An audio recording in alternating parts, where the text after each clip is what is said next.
Thank you, Laura. Our next speaker, I'll get my phone at the right angle. Well, I know it's going to be Cory.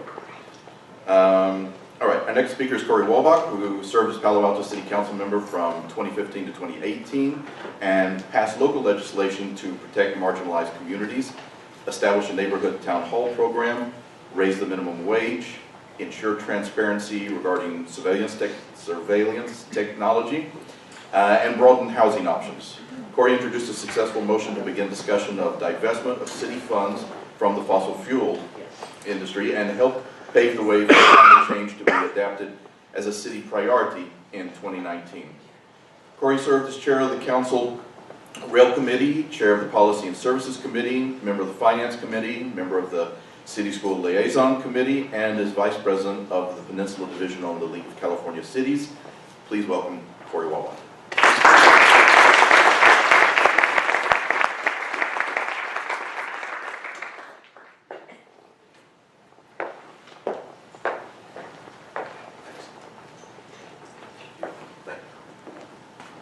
Thanks for that really kind introduction. So I'm going to try to manage the remote and my notes here. You can just take this out. Oh, well. This is kind of old for you. So I'm actually going to be a little bit more dramatic than our last speaker. At the risk of being accused of hyperbole, which wouldn't be the first time I've faced that accusation, I think the best way to describe the climate crisis, at least in the relationship between us, the community, the people of the planet, our civilization, as opposed to the fossil fuel industry, I think the right phrase to use is war. We are at war with the fossil fuel industry, whether we've recognized that and accepted that reality or not. And the effect of that war, the things that are threatened by that war are our community, especially those of us who are very close to sea level, our country's future, and the very future of our civilization. The planet will survive, not every species will, humans probably will, but our reality may be quite different in 100 years. So that's the context. The fossil fuel industry is largely responsible for this.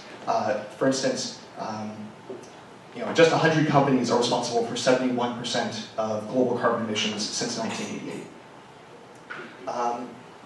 The fossil fuel industry has known about this. They've known about the impact of fossil fuels on climate change since the mid-20th century. A great resource is actually a guy who is at Stanford right now, finishing his law degree, working on his law degree. He studied history and worked on photovoltaics. Before that, his name's Ben Front. He's a great resource. I recommend reaching out to Ben Front, and I'd be happy to connect you with him if you reach him. He talked to me after the event. But he and others have done research into what the fossil fuel industry knew when. Basically, in the mid-20th century, the fossil fuel industry found out that, hey, if we keep burning fossil fuels, which is what our industry is about, it will result in catastrophic harm to the planet and to our civilization as a result of global warming and climate change. Once they realized that that was true, and they created the industry of climate change denialism, and repression of science around climate change. So they've known about it for decades, and they've been repressing science and action around climate change for decades. This is very akin to, say, the tobacco industry, what they knew about the harms of tobacco for a long time, the suppression of it, but the scale of the impact and the harms caused by this are orders of magnitude obviously worse than that caused by the tobacco industry. So that's the context. So when it comes to divestment, and I'll get to exactly what I mean by divestment and why we should do it, and a couple tips about how to proceed with it in your own institutions. I want to talk a little bit about who's already done it. I know there are a lot of elected officials in the room, from Happy Bay, Woodside, Sunnyvale. I saw people from Menlo Park, Mountain View, Palo Alto, Burlingame. Did I miss any other cities? Saratoga. San Jose. Oh, and San Jose. Sorry, didn't recognize that there. Thank you everybody for being here. As a recovering elected official, I know that elected officials like to know that they're not the first to do something sometimes, especially if it seems a little bit risky or a little bit controversial. You want to know sometimes it's great to be the one who can plant your flag and say you did it first, but sometimes, especially if you have to convince colleagues and staff to go along, I know that it helps to know that somebody else has gone there first, and you don't have to reinvent the wheel. So let's talk a little bit about who's already done this, who's already divested from fossil fuels, or at least started the process. So, some of these institutions that I'll mention have finished it or have really gone far. Some have just divested from coal, and now we're looking at oil and gas. Others have just begun the process, as in Palo Alto. Over 1,000 institutions have divested from fossil fuels. Divestment has been supported, endorsed by Barack Obama, Ban Ki-moon, and Desmond Tutu. And Desmond Tutu knows something about divestment because he helped lead the divestment movement around the world against South Africa to end apartheid. There are schools who have divested, or at least begun that process, including Stanford University, Cambridge University, Foothill De Anza, you've heard of them, they're right across the street. That's one of their campuses. Cities including, many, but just including San Francisco, Berkeley, and Santa Monica here in California. New York City, Seattle, Washington, D.C. are some prominent examples around the country. And again, Palo Alto has begun the process, and Mountain View has passed I think last year, a unanimous motion to divest from fossil fuels. Foundations like the Rockefeller Brothers Fund and others like the Country of Ireland, the French and Australian pension funds, the Norwegian Sovereign Wealth Fund, which controls $1 trillion, religious institutions like the World Council of Churches, Unitarians, Lutherans, Japanese Buddhist temples, and a whole lot more. So if you decide to move forward with divestment, you will be in good company. So what do I mean by fossil fuel divestment? So here's one quote that kind of summarizes it. Divestment is the opposite of investment. It simply means getting rid of stocks, bonds, or investment funds that are unethical or morally ambiguous. That can mean a couple of common components, like immediately freezing any new investments in the fossil fuel industry, divesting from direct ownership or any commingled funds that include fossil fuel public entities and corporate bonds. And this could include your bonds, it can include divesting your pension funds, etc. And if you have any sponsorships where the fossil fuel industry sponsors work that you do, terminating that as well. You can see fossil fuel industry divestment as part of a larger ESG, or environmental, social, and governance approach to responsible investment. So ESG and RI are the acronyms there. Right? You could pursue fossil fuel divestment as a standalone policy, or as part of an RI, or responsible investment policy, that would also include things like evaluating the broader and other environmental, social, human rights, and governance behavior of companies. But again, you could pursue fossil fuel industry divestment on its own, separate from a larger ESG or RI approach.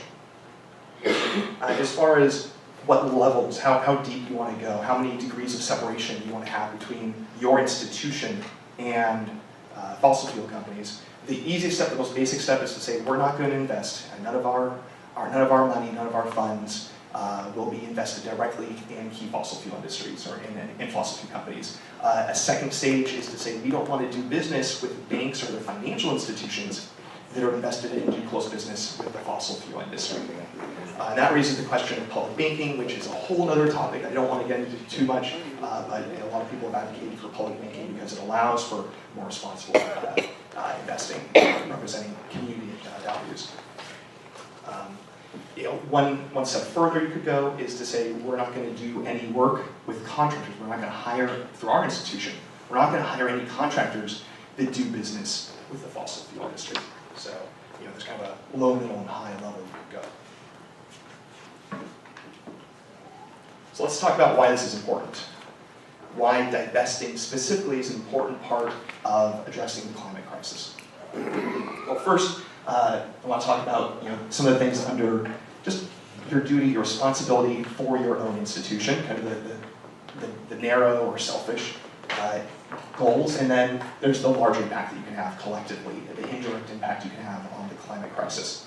So first, talking about the responsibility to your own institution, whatever your institution is, whether it's a city, a school district, anybody who controls investment funds. So in there we can talk about morality, fiduciary responsibility, and reducing conflicts of interest as a potential plaintiff, a potential litigant. Morality, here's the question. Do you, and do your constituents, does your organization, does your institution, do you want to align your values and your action? The fossil fuel industry, as we discussed before, is the leading driver of climate change and blocking climate action. This harms our lives today, this threatens civilization in the future, and the question is, do we really want our institutions that we are responsible for to be supporting that? Secondly, fiduciary responsibility. Investing in fossil fuels is actually already pretty risky, and it's likely to worsen over time. I'm going to read a quote from an article that the New York State Common Retirement Fund, NYSCRF, would be an estimated $22.2 billion richer, billion with a B, if it had chosen to divest from fossil fuels a decade ago. And that would be more than almost $20,000 for each of the fund's 1,122,626 members and retirees. So if New York State pension fund had divested from fossil fuels a decade ago, each of their over 1 million members would have had an extra $20,000. So investing in fossil fuels is not a smart investment. And when I talk about being a potential litigant, San Mateo County, Marin County, New York City, and others have sued the fossil fuel industry over climate change and sea level rise, and joining such lawsuits in the future will be a lot easier if you and our institutions are not currently invested in the fossil fuel industry. So you don't want to sue yourself, right? And then when it comes to the larger impact, the indirect impact that we can have, let's talk about the impact on the industry. Bill McKibben, Palo Alto native, famous environmentalist, wrote in The Guardian on December 16th that he cited that Goldman Sachs says, quote, "The divestment movement has been a key driver in the coal sector's 60% derating over the last 5 years." So this movement is already starting to have an impact on the fossil fuel industry. One institution or another is not going to have that big an impact, but collectively we can. If your institution, if you're able to, bless you, if your institution is able to move forward with divestment, you can continue to build on this movement and inspire others to take action, and you can focus public and media attention on the issue and on climate change in general, which can have tag-on effects for other climate actions that we want to take.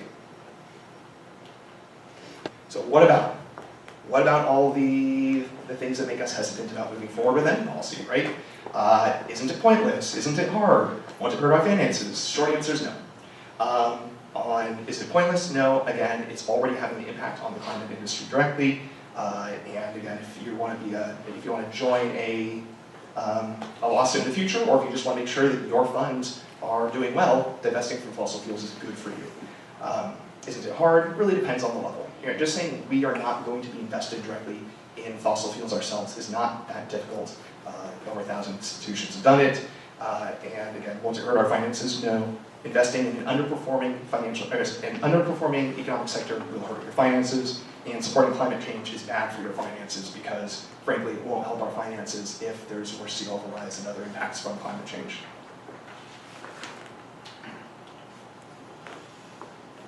So, how to do this at your institution, right? If you're on the board or on the city council, if you're a decision maker, or if you're an advocate, how do you do this at a particular institution? Well, we all know that every institution is a little bit different. You know your own institutions, you know the political culture, the decision makers, the processes, the bureaucracy. So it's important to take a nuanced approach to that. So I'm not going to tell you exactly every step that you should take because it will vary from city to city or other institution to institution. But take time, map it out like anything you're advocating for. Map out your plan, map out your allies, recruit allies. Don't try to do it alone. At other institutions, well, you can think about, for instance, if you're involved either on staff or advocate or on the council in a particular city, maybe partner with other cities, partner with a neighboring city. I actually wish we had done this sooner with climate change, something we did with minimum wage, or Mountain View, Palo Alto, and Sunnyvale all basically held hands and jumped in together to raise our minimum wage because people were worried, well, if one city goes up, I'll just scare businesses to another, so we all did it together. That could be done with climate change. So you can partner with others, you can set an example for others, and just have conversations with your counterparts who are here today. And then throughout the region, let's think about what are some organizations just in our region. We have the League of California Cities Peninsula Division. Emily Beach is pretty active with that, I hear. The Cities Association of Santa Clara County, for instance, ABAG, and you also have the opportunity to, of course, lobby your state legislators for the state to fully divest from fossil fuels and to create incentives for cities and other local governments throughout the state to divest too. So there's a lot of opportunity. Just going to talk really briefly about what's happened in Palo Alto and what's happened in Mountain View. Palo Alto is what I would call a unfinished work, and Mountain View is a success story. So in Palo Alto, we had activists coming to city council meetings, making comments, doing rallies and marches, meeting with council members and city staff, for coffee and to talk about divestment for months. We were talking about that. A couple of us on council were talking to each other and talking to staff, within the Brown Act, of course. And when it came time to approve our climate action plan in the city, having an agendized discussion, we added in, made an amendment to the motion in a live public meeting, to have staff return to council with options for divesting from fossil fuels. That was in December 2017. In our February 2018, our quarterly investment report talked about doing ESG investing and divesting from fossil fuels, but it's kind of fallen by the wayside since then. There's the whole famous Palo Alto process that applies to everything that we do in Palo Alto. There's been some substantial turnover in staff, including a new city manager and a new chief financial officer, and maybe it's just not a priority. Maybe it fell through the cracks, but Councilmember former Mayor Liz Nitz, I implore you to make sure that this gets your attention this year, especially since climate change is a Palo Alto priority for the year. In Mountain View, it took a little bit of work too. They made the move of sending this to a committee, sending it to their finance, actually their investment committee, having the investment committee study it, work with staff, put together a proposal, bring that to council, and last year Mountain View unanimously supported divesting from fossil fuels, so way to go Mountain View. So, kind of summarizing what you can start doing right away, some of the things we talked about. Don't do this alone. Recruit allies. If you're on the city council, within the Brown Act, talk to a colleague or talk to counterparts in other cities. Talk to people outside in the community. Start drafting a plan. Reach out to your counterparts. Talk to your staff. And if you're an advocate, go talk to city staff and talk to council members and talk to other organizations and build as big a coalition you can, just like any tough advocacy. If you're an activist, talk to council members. Talk to the council members who are here today. And the whole outside-inside approach. Most of you are familiar with this approach of advocacy, right? Have people who are on the inside, council members, board members of the school district, trustees, etc., and or staff, and then the activists out in the community who can raise the rallying cry and do the public stuff as well. Just want to share some final words as well. This is from The Guardian, July 10th, 2017, article by Tess Riley. Investors should move out of fossil fuels, says Michael Brune, executive director of the Sierra Club. Not only is it morally risky, it's economically risky. The world is moving away from fossil fuels towards clean energy. It is doing so at an accelerated pace. Those left holding investments in fossil fuel companies will find their investments becoming more and more risky over time. Again, Michael Brune, executive director of the Sierra Club. Thank you.